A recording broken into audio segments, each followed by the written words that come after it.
a good time every time. Y'all need to relax, okay? Sophie Cunningham helped the Indiana Fever defeat the Phoenix Mercury, and she wanted to do her signature point, and we got the Fun Police, Indiana Fever assistant coaching staff coming in trying to ruin everything. We got to get into that, and it looks like the WNBA Women's Sports Sundays or whatever it is. The Indiana Fever team is now going through a huge and shocking mess, and the whole sports world is watching in surprise. In just one night, the team's TV ratings dropped in a big way. Fans are more worried than ever before, and rumors are spreading everywhere that a big fight inside the locker room could break the team apart behind the scenes. Is this really the end of the Fever team as we know it? For many years, professional sports have always followed a clear system. The players play on the court, the coaches make the game plan, and the management keeps the whole team working together. But today, in women's basketball, where the media pays close attention to everything and fans are deeply loyal, that old system is facing a very serious challenge.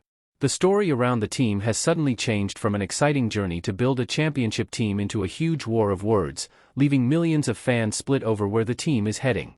The moment that started this online fire did not come from another team or from an official trade announcement. It started because of the way the team handled its biggest star players. For weeks, the tough and physical games on the court have pushed the players to build strong and unbreakable friendships. When the league's biggest stars face non-stop, aggressive defense, staying united inside the team becomes their strongest protection. But what happens when the fans feel that this protection is not being backed by the coaching staff? What happens when a normal disagreement about game strategy grows into a huge public fight?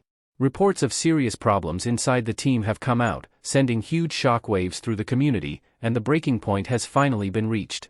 And now, with rumors growing that the team's foundation is cracking under all the pressure. See Sophie Cunningham having a good time, celebrating, and then you're going to watch the Fun Police. The Fun Police, Indiana Fever assistant coaches come in. Hey, you're having too much fun. Stop.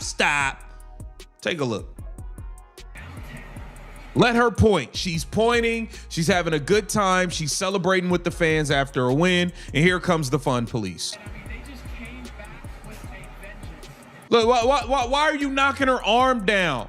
Like, fall back. Sometimes y'all just gotta fall back. Look, you hitting her, push her arm down. Like, bro, y'all gotta relax. Y'all have got to relax. We don't need you policing us. Like, look, we just won a game. If I want to point to the crowd with my signature Sophie the Blonde Bomber point and have a good time and celebrate a win, let me be. The team is now dealing with a management nightmare that could destroy all of its momentum in just a few hours. To truly understand how this famous team ended up in complete chaos, you have to take a closer look at what has been happening under the bright arena lights. In the high-pressure world of the WNBA, the arrival of once-in-a-generation stars has completely changed the game. Every single play is watched closely by millions of people, which means every hard screen, every foul that is not called, and every hard collision quickly turns into a nationwide debate. The things is the lawmakers have requested an investigation. I'm just going to do it legal. Okay, that's fine. All right. Fine. Okay, so the law is your sport. Okay, thank you. The law, thank you, Tim. The letter asks that for an investigation into this. This isn't, from my understanding, the first time that you would have some sort of like civil rights investigation involving basketball players. So it's not like it's something new. Yeah, Jason, no, and I'll tell you what is why. going on the court here? I think it's absolutely silly, and it's anti-woman athlete. They play incredibly physical basketball in the WNBA. Hey, I'm glad to have a Democrat defending women's sports. Tim, how many WNBA games have you watched in totality? I bet you none of those lawmakers have watched them. Zero. So Actually, I guarantee you they watch games of Cave and Clark. How are they coming to these conclusions when they haven't watched the play in other instances? She gets physical play because she's a good player, and I've never seen them come to the rescue of someone like Angel Reese, for example. Wait, hold on a second. Who got clotheslined on the court. We have a Democrat defending women's sports here. Jason, do you think Michael Jordan should be able to play in the WNBA? No, but here's what I'm saying. Michael Jordan's too old. But I'll tell you this much. Michael Jordan, when he was getting fouled by the Detroit Pistons and getting slammed on the ground, Congress didn't come in and save him. During this very emotional season, an unexpected story started to take over the court. Whenever the games became very physical, strong competitors like Sophie Cunningham were seen by fans as loud supporters who stepped up to set clear limits and protect Caitlin Clark from the non-stop pressure of the other team's defense. To the fans, this strong show of loyalty was exactly what the team needed, a powerful sign that everyone stood together on the court. But behind the closed doors of film study and team meetings, this emotional energy on the court reportedly ran into a very different coaching plan. A big difference in beliefs started to grow. While the public wanted to see a quick and aggressive response to every hard defensive play, people close to the team say the coaching staff preferred a calm and disciplined system that focused on bigger game adjustments instead of emotional reactions. Reports say a major disagreement happened behind the scenes about how the team should deal with on-court conflicts and protect its players. Instead of calming things down, this difference in strategy was seen by passionate fans as a complete failure to support the star players who were leading the league's huge rise in popularity. The coaching staff's strong focus on traditional discipline created a huge and painful divide right through the middle of the team, leaving the roster looking completely divided in front of the public. The moment a problem inside the locker room becomes public, the management completely loses control of the story. The public reaction to this disagreement over strategy has been fast, harsh, and very damaging for the front office. Fever fans have completely exploded online, flooding social media with angry posts to criticize the coaching staff's decisions. Else to do. I understand. Yeah, I don't know. Stephanie White, find something else for them to do. Find something else for them to do. They're trying to police everything. They're trying to stop a good time. Find something to do. Leave it alone. Now, we have to get into this because it looks like viewership is down. You know, it's up. It may be in a good place for women's basketball, but compared to what they got rid of to have this, it looks like this isn't going so well. This is courtesy of Awful Announcing. It says Women's Sports Sundays holding its own after replacing Sunday Night Baseball on ESPN. Okay.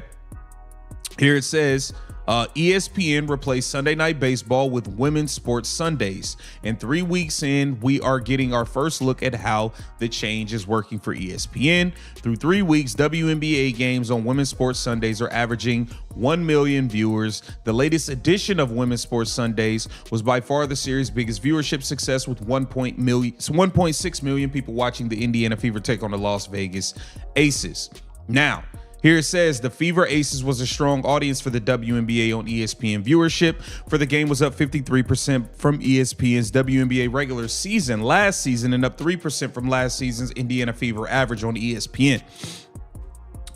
Okay, now here's where things get tricky, and the word semantics. So they're gonna tell you, hey, it's up, 1 million viewers, it's up. Now remember what it replaced.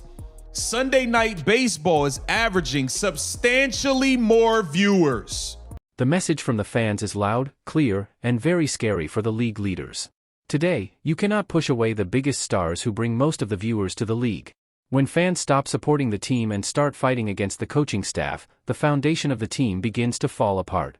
In just one night, fan activity dropped sharply as upset viewers turned away from the team's leaders. But this business nightmare is becoming much worse with every hour that passes. The emotional damage caused by the problems inside the team has started a huge wave of rumors across the league. Shocking rumors are spreading everywhere that it is not just one superstar who feels alone under the current coaching system. People close to the team are saying that 3 important players, including Clark, Lexi Hull, and other key stars, are seriously thinking about their long-term future with the organization. When people believe that the team's main group of top players may be thinking about leaving and making a historic move to other teams, the danger of the whole franchise falling apart becomes very real. The organization is no longer only fighting for a place in the playoffs. They are fighting to stop the entire team from going through a complete and historic collapse. Compared to, big shot, see. Yeah, good shot. Yeah, good shot, Caitlin. Yeah, good shot. Yeah, good pass, Sophie. Good pass. Yeah, good pass. Yeah. Stephanie White doing a fucking backflip. Doing a freaking backflip. This is sick. Look at how excited y'all are. Caitlin also won a game and set records, even with AB, and this jealous coach had nothing to say. No emotion, literally no mention of CC. She even turned the team against CC. Damn. Acting like you won the championship after beating one of the worst teams. Unreal. Funny how White always seems to be more excited after wins when Clark doesn't play, and funny how minute restrictions and multiple rotations just went out the window, unlike last game. Yeah, Aaliyah Boston comes off of being out with a injury to playing fucking 38 minutes. I don't think Caitlin Clark's ever played 38 minutes in her WNBA career. I don't. Cece, it's been a fun 5 to 6 years watch you play basketball. Never thought I would rather watch a women's basketball game than many other sports. That was because of you and how you made the games exciting. It's over now. Too many people, lesbian, jealous people, want to destroy you. I don't see things changing in the W unless something crazy is uncovered or Congress does actually investigate. If you are unwilling, and I know and appreciate your morals and integrity, to stand up and actually fight back to these people, it's going to only get worse for you and your career.